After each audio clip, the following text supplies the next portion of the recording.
Welcome to No One is Safe, a podcast about books, life, and where the truth can be stranger than fiction. I'm your host, Elizabeth Scozzari. Good morning, and welcome back to season 2 of No One is Safe. I do not even know where to look because I am highly caffeinated and so excited. Especially too because I'm trying a new format, so it will be video. And yeah, it's been almost a year since we've been here in this space, although I used to be in that closet. So I have now left the closet and I'm coming to you in whatever space you are currently occupying. So I cannot wait to share a ton of amazing things with you, books I've read, places I've been. Next week, which is episode 2, we are going to have a super special guest. I would normally drag it out mercilessly over the course of the season, but since we're one episode in and our super special guest is our next episode, I'm just going to blow my load here, and it is Cassie Alexander. She will be joining me in a pre-recorded episode about books and writing and cryptids, and we will also be talking about we'll be talking about books. Although we did read some really sexy books in 2023 into 2024, so we will be talking about those as well, plus some of our No One is Safe anecdotal moments involve sex. So it's going to be a sexy season. Let's do it. Let's have a sexy, fun season. So we're just going to jump right off that ledge and right into the first book that we have to talk about. I don't have a rating for it because I didn't finish it. It was Lock Every Door by Riley Sager. It was on audiobook. That's how it was recommended to me. And I wanted to like it a lot. It was like highly recommended. The person loved this book. So I was excited and I was like, you know what? The library doesn't have it, but it's on audiobook. Let me listen to it, because I have found lately, like, I love reading physical books and I've always been that person. And I think I mentioned it last season too, but there is something different and amazing about reading an audiobook, having it in, being fully immersed when you're driving, walking. Other than being practical, it also is just like a different way to experience a book. And I have found there are books that I've started reading paperback and then switched to audio, and I actually like them more. So this one was recommended to me as an audiobook. I hopped right in. I think I was on chapter 2 going into 3. I think it was 2 going into 3. And I called my friend who recommended it and I blurted out the entire plot. First of all, could not get, the narrator nailed this whiny character so well that I actually was more annoyed listening to it, which is great because I think the character was kind of like a whiny girl, and so the narrator nailed that aspect. But I blurted out the entire plot. My friend was like, "Oh my God, are you up to this part yet?" And I was like, "Dude, I'm just about to start chapter 3. He was like, "Well, how did you know so much of the plot?" And I was like, "I don't know. I just read the first 2 chapters." So obviously, there were nuances that I got wrong, but for the most part, I had an idea of where we were headed. So I gave it one more chapter and I couldn't do it. So I put it down. Instead, I moved on to the next book that we're reviewing, or I'm reviewing, or just talking about how much I love, because I do that sometimes. I know it's been a minute since everyone's heard me say his name, but Retired Detective Bill Hodges is back on my lips. I finally finished the trilogy with, it ends with End of Watch by Stephen King, 4 stars. One really neat aspect is where we are with technology now, and what this book involves is just gives it that extra chill factor. Although I do still believe that Finders Keepers, the second book in the series, could have been a standalone, and we could have just had a Bill Hodges duet with an accompanying Finders Keepers as its own related but not quite in the series book. Of course, it's Stephen King, true to form. There's a what the fuck moment followed by a turn out into left field, and It was good. Good writing, good storyline. Again, overall series, I think I give like a 4 stars. I loved the first one so wholeheartedly. It was definitely my favorite. I enjoyed the third one. The second one, I think I would have liked more if it just had focused more on like the Bill Hodges story, but I did actually like the plot of the second one as well. So read it, check it out. I would love to sit here and fake it for this next book just for you, but I can't. It's not who I am.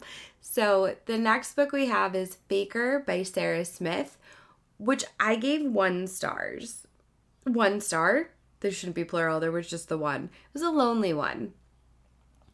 Everything in this book was resolved by page 75. So it's supposed to be a rom-com, or like, I think they called it a kiss romance because there's no like on-screen sex. It's just like, I think at most they share a kiss. That's not why I gave it 1 star. I have no problem with that. It's that every single part of the conflict was resolved by page 75. And the big conflict here was, I work with you, we hate each other, by the way, all big misunderstanding. And it's resolved by page 75, which means there's still like, 200 pages left? I don't remember how many pages it was, but there was like more pages in the book and nothing ever came of it. It was, in my opinion, 2 characters who needed to go to therapy, work on themselves, and then maybe try working together. And I think the reason I took this one extra to heart, like in my disappointment, was because I was so excited to be reading a book about strong women in construction, tearing down all sorts of like metaphorical walls and finding another layer of themselves, and then taking that badass version and falling in love or finding love. And that's not what we get. What we get in this book is the main character, whose name does escape me, but she wants to be perceived as strong. She is in, I think, either account management or like he does social media. She does like website and account. I don't know exactly which it is, but she's on like the business side. So I used to work in the AV industry, and one of the things that was always said is women in the AV industry usually ended up in marketing or admin.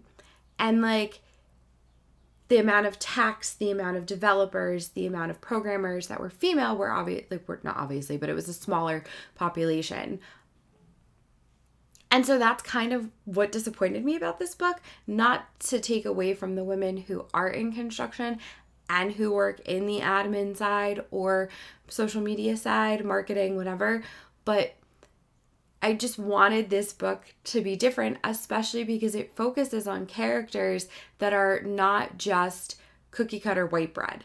And what Sarah Smith, the author of Faker, I don't know if I said that before, what she did really well was to capture these different points of view instead of having everyone just be the same white male, white female, heterosexual. She had different characters from different backgrounds, from different places, and she worked hard to incorporate those different aspects, and it wasn't just like that one note layer. There was good characterization. Unfortunately, one of her characters was like kind of a dick, like a big dick, and the other one like wasn't being honest with herself. But the main character in the book, her family was from Hawaii, and you got to see what that meant to her and how she connected to her heritage, and it was just nice to see different representation. Overall, I think it handled diversity well. I just 1 star because I did not like the characters or the plot or any kind of like resolution. Spoiler alert, they like fall in love and I think are like getting engaged by the end of the book. So maybe there is something to that. I'm gonna take a sip of my coffee now. I'll probably cut it out, but if I don't, it's a homemade vanilla iced coffee. I just found iced coffee and I love it. So the next 2 books are 4-star books, and I loved one of them, had total nostalgia. The other, I think, is a book that people will know by hearing the title, but I don't know how many people have actually read it. So I would be curious to get everyone's feedback on their thoughts. But jumping right in, the first book is The Witches by Roald Dahl, which, like, so cute. As a movie, it was one of the most terrifying experiences of my life, on a plethora of levels. Like, personal, emotional, traumatic, maybe not traumatic, I'm not sure. But it definitely, watching that movie for, I think it was the first time I watched it, I can't actually remember now, but that movie has a whole memory associated with it. Plus, there's how much I loved the movie itself. And then there's the actual book. So we're going to end up talking about all of them because I can't seem to think about one without thinking of the other two. So my experience of watching this movie for the first time, I was with my biological father and his wife, so my stepmom, and we were at her parents' house in Maine. I was probably somewhere between 8 and 10. I couldn't have been 10 yet because I think my 10th birthday was like the last time I saw them before I was 17. So I had to be like around 8. Now, I have always been very stubborn and very like strong-willed. So he asked me, "Are you going to get scared if I put this movie on?" And I was like, "Of course not." So I don't know if it's because I had seen the movie or because I just like was determined not to. I don't know. But I said no. So he puts the movie in. He goes upstairs. The way that her mother's house in Maine is set up, it's actually like a really lovely house. I have, for someone who has a lot of messed up memories about being there, the house itself was like a hug. So you walked in the front door that was over here. It went into like this beautiful country style kitchen. And then to like, there's a little hallway. There was like a bathroom, laundry, which comes into the story later, but over here. And then there was the living room. The TV was over here. There was windows and a couch. And then up these gorgeous stairs to the second floor. But the points of the story that we need are the layout of the house and the fact that I was like, no, I'm not going to be scared. So he and his wife go up to bed. I go to bed on the couch. I got scared. And at some point, her mother comes down, and I don't know if it was like because I was awake or if she just was an early riser. Like, I don't remember. But she saw me sitting there awake, and she's like, "Are you okay?" And I was like, "Well, I got scared. Can you help me put another movie on?" So she goes upstairs. My stepmother comes down. And so, like, I don't know what happened between the grandmother going upstairs. I guess it's my step-grandmother. She going upstairs and my stepmother coming down. But I know that I was taken from the couch, shoved in, like, the bathroom laundry area with the door locked, and my stepmother just telling me, "Pray until it's over." This is a woman who I, like, distinctly remember not liking my existence until we were much older. So had me in the bathroom with the door locked, like telling me to pray until it was over. And I am still not sure what happened on the other side of that door. I do know that my biological father has has some anger management issues, I think, when he was younger, which, like, you're younger, you change, you grow, whatever. But I sat, I prayed, I took all the fuzz out of the driver, I peed, and I waited until I was released back to the couch. So, twofold terror. I still love watching The Witches, the movie, but that was my first experience watching it. So I was scared and then, like, doubly scared. Then I read the book a million years later. I actually didn't want to read it because I didn't want it to ruin the movie that I loved. Usually the book is always better, but because I had seen them out of order and the movie was so good, I didn't want it to overwrite or, you know, recreate any of it in my head. When I say movie, by the way, I only mean the Angelica Houston movie. She is a gorgeous creature. It is, like, her presence in that movie has left an impact in my life. Like, that is the only one. Was not happy that I watched the Anne Hathaway version, which doesn't exist. But I am happy that I read the book because it's different from the movie. Both are well done. Both are charming in their own ways. And it wasn't actually until I went to write my review for this book that I realized the main character doesn't have a name, like the little boy. And it just kind of, it's so deftly done that you don't even realize it. And it's kind of like in Rebecca, how the protagonist has no name. And you don't really realize because you get so immersed in the story. So even though this is a children's book, like, it was very well crafted. And both he, the little boy, and his grandmother are amazing characters. She in particular is a badass, and the way she's crafted just like brings life into your soul. And I think that you are never too old to watch the movie or read the book. And again, the book has amazing characterization. It is different from the movie. It's charming and it's a great story. And Roald Dahl, while maybe being known for other things that, much like the Anne Hathaway movie, we're just gonna like look the other way for a second. It's just like really terrible. We should never look the other way in real life. But the man is since dead, and like here we are talking about a book and I guess a movie review at this point. He was actually a great storyteller and crafted this like amazing children's, so a lot of children's stories, but this one in particular I loved. So continuing to look the other way, which is like a terrible theme, we are going to talk about Flowers in the Attic. So if it's going to offend you, skip on forward. If it's not, let's get into it.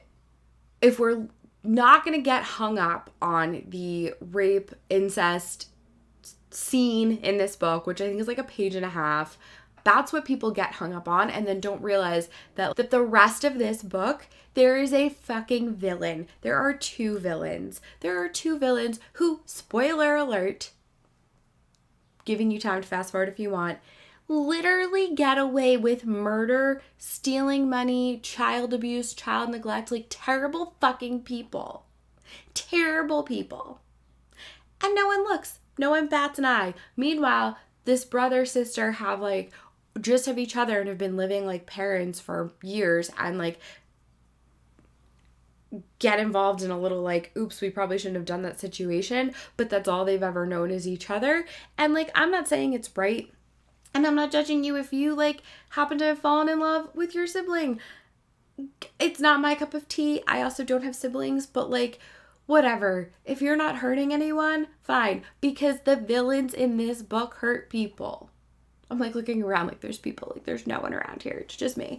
But we overlook that because we get caught up in the inappropriate relationship of the brother and the sister. So I'm getting caught up in it because I just need people to understand that this book is more than just that.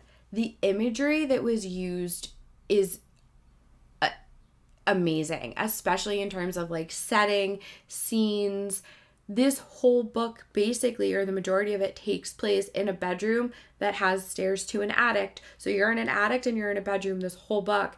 And the way that V.C. Andrews does it, like, she deserves a gold star. She has since passed, but we can like tack a gold star next to her name because it's just so interesting how she used setting and how she crafted this world that you really, it's a whole world in a house, specifically in like a one part of a house, or I guess two parts because it's bedroom and an attic. But it was, to me, a 4-star book, a good read. The way that she like uses scenery and imagery and just like the concept, it's really a psychological thriller, or in some capacities that's kind of what I would call it. And I just think that too often people get so hung up on like, oh, I fucked a sister, that like we forget that there's more to this story than just that. I did not read any of the follow-up books. There's Petals on the Wind, and then I think 4 or 5 other ones after that. I also haven't read any of her other books, although she did have, not a ghostwriter, but I think at one point like either she had gotten older, or I don't know exactly what the case was, but she did have someone who wrote with her or who wrote under her name after her passing.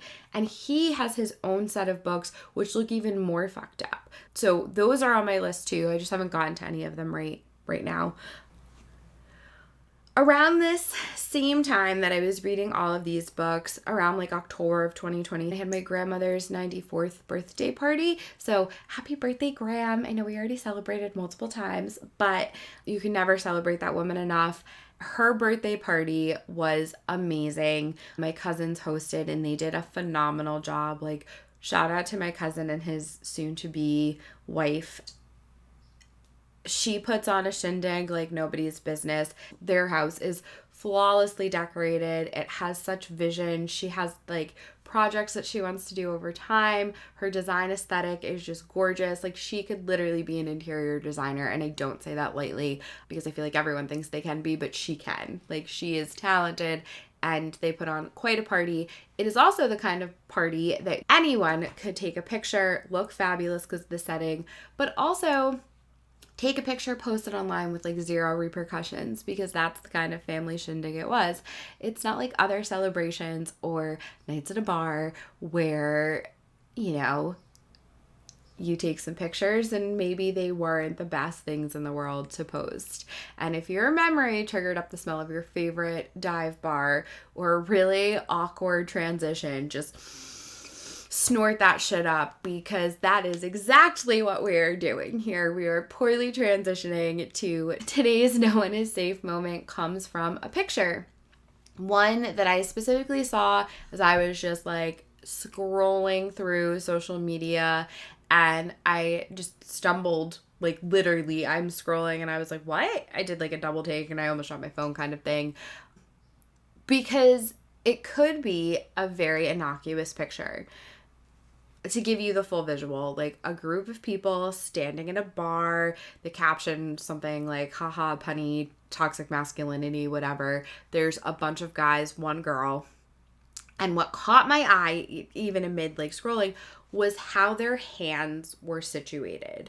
So the two people in the center, you have one standing, you have one sitting, and their hands are doing, it doesn't help you if you don't know my mom, but it is the quintessential like hand on someone's, oh honey, like, oh sweetheart, oh it's so nice to see you, like that little squeeze to the forearm kind of thing.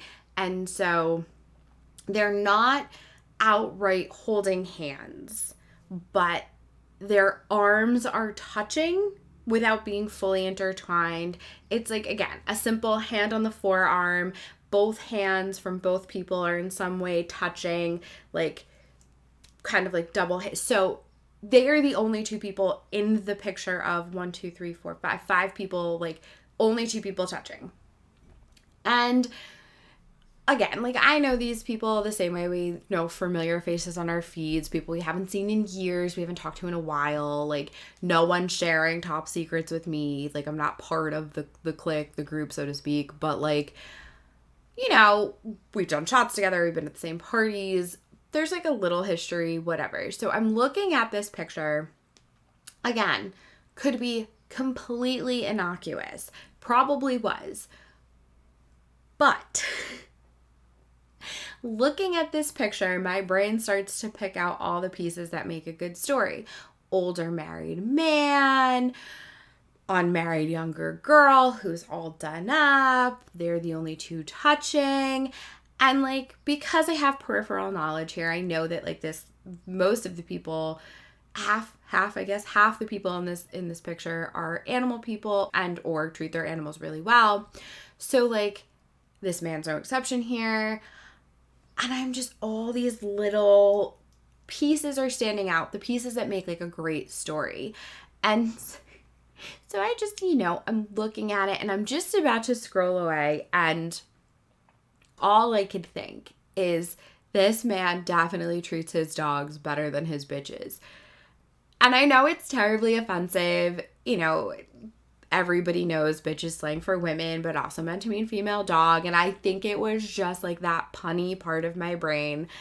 And so from this snapshot, my brain like goes on a creative tangent, and I ended up writing a story called Animal Cruelty, which, because it's the first episode, we have to plug it. You can read on my website, elizabethscozzari.com. Oh, maybe I'll see if I can put like a fun elizabethscozzari.com graphic. What do you think?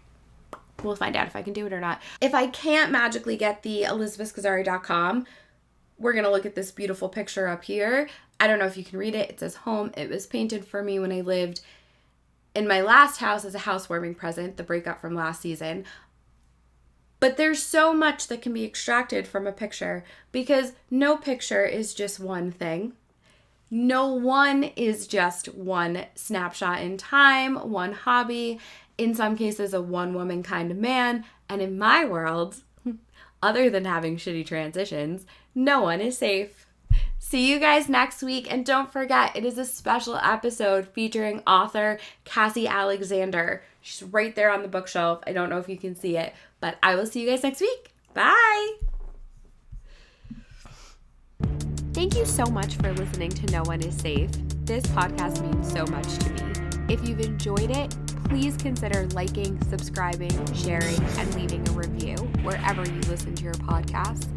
For more content or more information on me, please follow my Instagram page at Elizabeth Scozzari Author and check out my website, elizabethscozzari.com. Thank you so much again, and go out and have a wonderful day.